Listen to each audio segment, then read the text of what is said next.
Notre invité, Mohamed Chi, bonsoir. Bonsoir. Merci d'avoir accepté notre invitation. Vous êtes donc le nouvel adjoint à la sécurité de la ville de Lyon. La délinquance qui a augmenté de 2% à Lyon en un an. Les collectifs de riverains en colère se multiplient. Insécurité, nuisances sonores, rodéo. Lundi, lors du conseil municipal, vous avez acté la prolongation du test de la vidéoverbalisation jusqu'au 31 janvier prochain. C'est votre réponse au problème aujourd'hui ? C'est tout d'abord une partie de la réponse, mais j'aimerais revenir quand même rapidement sur les 2% dont vous parliez. Pour être tout à fait exact, il ne s'agit pas d'une augmentation de 2% en un an, mais d'une augmentation sur le mois de juillet 2020 par rapport au mois de juillet 2019. Si nous avions pris la totalité des données que nous avions eues sur une année, nous aurions eu un recul de la délinquance puisque le confinement a fait reculer énormément la délinquance sur Lyon et un peu partout en France. Mais ces derniers mois, depuis le déconfinement, cette délinquance et cette insécurité est en hausse, on le constate. Alors, cette délinquance et cette insécurité est en hausse, effectivement. Ce sont les 2% dont nous avons parlé en comparant juillet 19 et juillet 20. Et simplement, en fait, de bien être au cœur de l'analyse du phénomène que nous connaissons, de comprendre qu'à la sortie du confinement, nous sommes dans une situation dans laquelle les loisirs publics ont complètement disparu et avec un ensemble de personnes qui auparavant allaient dans les discothèques, allaient dans les bars, les restaurants, les salles de sport, etc. et qui se retrouvent maintenant plutôt dans les espaces publics et la surfréquentation de l'espace public explique aussi cette augmentation des incivilités et de la délinquance. Le test de la vidéoverbalisation, donc on l'a dit, prolongé jusqu'au 31 janvier. Pour le moment, quel bilan vous pouvez en tirer ? Combien y a-t-il eu de verbalisation ? Est-ce que vous constatez un effet bénéfique à cette installation ? Alors, les verbalisations sont très nombreuses. Elles sont de plus de 1500 aujourd'hui. Le bilan que nous en faisons, par exemple, sur le secteur Herriot entre janvier 2020 et juillet 2020, c'est 331 verbalisations avec un taux de récidive extrêmement bas de 3,5%. Et de ces 3,5%, nous pouvons extraire des véhicules qui ne récidivent plus au-delà de 10 jours. Ce qui veut dire que les conducteurs qui ont reçu la première amende arrêtent d'avoir ce comportement de délinquance routière, de violence motorisée, et ce qui nous laisse que 2 véhicules sur les 331 qui récidivent. Pour le coup, nous pouvons dire que la vidéoverbalisation est extrêmement efficace pour envoyer un signal aux délinquants routiers d'arrêter leur comportement dangereux. Mais le problème persiste tout de même, hein. On l'entend tous les week-ends sur les réseaux sociaux, on voit ces riverains qui sont en colère, le problème qui persiste. Grégory Doucet, qui a d'ailleurs également annoncé il y a quelques jours vouloir recruter 50 policiers municipaux en plus à Lyon. Vous en êtes où de ce recrutement ? Alors, sur ce recrutement, et en même temps pour répondre à la question précédente, à savoir maintenant ces problèmes de délinquance qui continuent dans la presqu'île, il faut savoir que la vidéoverbalisation fait partie d'un ensemble de mesures qui sont à prendre. J'ai parlé de la piétonisation, par exemple. On va y revenir après, justement. Très bien. Et c'est un ensemble de mesures, c'est un chapelet de mesures que nous devons prendre pour régler le problème de manière pérenne.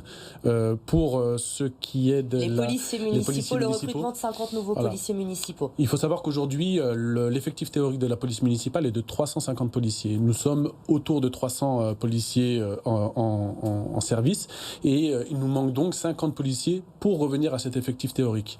Non seulement nous voulons recruter ces policiers, nous faisons en sorte de le faire, nous allons réfléchir aux conditions d'emploi et aux conditions de travail de ces agents pour rendre attractive la fonction de policier municipal à Lyon et en même temps pour fidéliser nos policiers municipaux.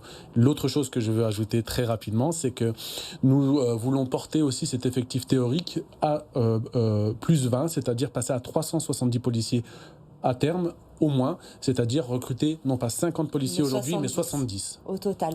Il y a également l'appel de Grégory Doucet à Gérald Darmanin, 200 policiers nationaux supplémentaires demandés. Pour le moment, Grégory Doucet n'arrive pas à s'entretenir avec le ministre de l'Intérieur. Pourquoi, selon vous, ça bloque ? Je ne sais pas. Je ne sais pas, c'est à M. Darmanin de répondre à cette question et j'espère qu'il nous apportera une réponse le plus rapidement possible. Ce que je veux dire en tout cas, c'est qu'à Lyon, nous avons un travail de coopération extrêmement resserré entre les services de la préfecture, la DDSP, donc la police nationale et la police municipale et nous travaillons au quotidien ensemble à nous occuper des problématiques d'insécurité, de délinquance et d'incivilité à Lyon.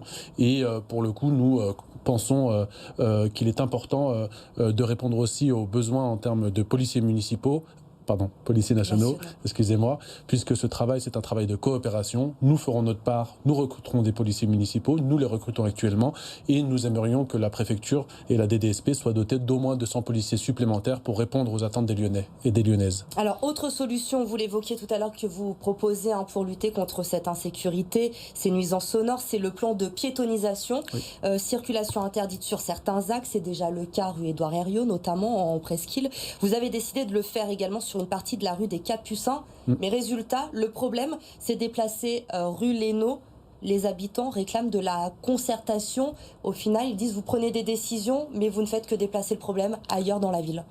Alors, ce problème de report des nuisances, il est presque logique et effectivement, il faut qu'on le prenne à bras-le-corps et il n'est pas question maintenant de régler le problème pour certains habitants pour que d'autres le subissent. Ce que je tiens à dire, c'est que quand même, quand nous avons été accueillis à la mairie, nous avons été accueillis d'une manière très musclée. Les habitants du premier peuvent en témoigner et pour le coup, nous voulons répondre à leurs attentes et c'est ce que nous avons voulu faire le plus rapidement possible. Bien entendu, nous sommes porteurs de concertation, de démocratie participative et cela fera partie de notre mode d'action dans les mois et les années qui viennent et pour autant nous allons traiter aussi les problématiques qui se passent au niveau de la rue René Lénaud et nous réfléchissons déjà à mettre d'autres dispositifs pour régler aussi ce problème. Mais là ces riverains ils attendent des réponses pas dans les mois ou les années à venir, ils n'en peuvent plus, ils sont excédés et ils attendent des solutions de votre part rapides. Ce que je disais, ce n'est pas que j'allais répondre, que nous allions répondre dans des semaines ou dans des mois, c'est que nous allions dans les semaines et dans les mois à venir être dans un cadre de concertation. Le problème que vivent les habitants de la rue René Lénaud sera traité le plus rapidement possible. Il n'attendra pas des semaines et des mois. Autre problème à Lyon, ce sont les rodéos. On voit ces vidéos également sur les réseaux sociaux toutes les semaines. Vous êtes en train de constituer justement une cellule rodéo. Ça consiste en quoi exactement ? Alors, d'abord, il faut faire très attention en fait au terme rodéo, juridiquement parlant. Quand on parle de rodéo, on parle d'un comportement au guidon ou au volant de son véhicule, donc d'un véhicule motorisé, qui met en danger les autres, qui met en danger les usagers, qui fait en sorte aussi, par conséquent, mettre en danger la personne qui conduit le véhicule. Il faut bien faire la différence entre ce comportement-là et les comportements de tapage. Les deux sont à gérer. Les comportements de tapage, faire ronfler son moteur, écouter la musique extrêmement fort, ne pas prendre en compte tout simplement la tranquillité des habitants qui souhaitent dormir et être tranquilles chez eux, est un sujet qui est complètement lié en fait à ces thématiques de rodéo. En quoi consiste la cellule rodéo ? C'est mettre autour de la table différents acteurs institutionnels, la préfecture, le parquet, la mairie, des associations et toute une série d'acteurs, des citoyens aussi, pourquoi pas, et travailler en fait tout simplement à réfléchir aux différents modes d'action en termes de prévention et en termes de répression des actes de rodéo. Et par exemple, réfléchir à la meilleure manière d'empêcher ces rodéos, notamment en allant chercher ces véhicules quand ils ne sont pas sur la voie publique, à savoir quand ils sont stationnés. C'est une approche qui va nous permettre de travailler d'une manière efficace sur la disparition de ces phénomènes qui sont extrêmement gênants pour tout le monde. De la concertation, on l'a bien compris, c'est ce que vous souhaitez avec les habitants pour essayer de trouver des solutions, mais il faut aussi prendre des décisions, faire preuve d'actes. L'opposition, justement, depuis votre arrivée au pouvoir au début de l'été, vous accuse de prendre ce problème de la sécurité un petit peu au second plan, de ne pas en faire une priorité, alors qu'aujourd'hui, on le voit à Lyon, c'est un problème majeur. Vous leur répondez quoi ? Que c'est complètement faux, que depuis le 4 juillet, date de mon élection en tant qu'adjoint au maire de Lyon chargé des questions de sécurité, je me suis saisi tout de suite de toutes ces différentes problématiques et nous avons pris des décisions extrêmement fortes pour le 13-14 juillet et pour les différents problèmes que nous avons connus durant l'été. À aucun moment nous avons considéré que les choses pouvaient filer et nous avons agi d'une manière extrêmement forte en direction de ceux qui avaient des comportements délinquants et qui Est-ce que vous n'êtes peut-être pas, pardon je vous coupe, un petit peu trop discret lorsqu'il se passe quelque chose ? On vous a reproché notamment pendant l'été, au moment de la mort d'Axel Dorier, que ce soit Grégory Doucet ou vous, de ne pas réagir. Ce n'est peut-être pas votre fonctionnement, mais pas immédiatement, de prendre du temps. Est-ce que, à l'heure à laquelle nous vivons aujourd'hui, avec ces réseaux sociaux, vous n'êtes pas un petit peu trop discret? Ce que je veux dire, c'est que sur le drame atroce qu'a vécu Axel Dorier, on ne mesure pas la compassion à la vitesse d'un tweet. Ça, il faut que chacun le comprenne, chacun et chacune le comprenne. Ça, c'est la première chose. La seconde chose que je veux dire par rapport à cette affaire-là, c'est que nous sommes dans le temps, d'une part, de la discussion, et c'est ce que nous avons voulu faire avec la famille d'Axel Dorier, et d'autre part, nous sommes dans le temps des institutions, à savoir, nous ne sommes pas dans le temps de la vindicte, nous sommes dans le temps de la justice. Nous voulons faire en sorte, simplement, que la justice puisse se faire, et ne pas être dans un temps où, en fait, on excite les foules et qu'on réclame la tête de monsieur, madame X ou Y. C'est ça notre méthode et c'est ça que nous voulons porter.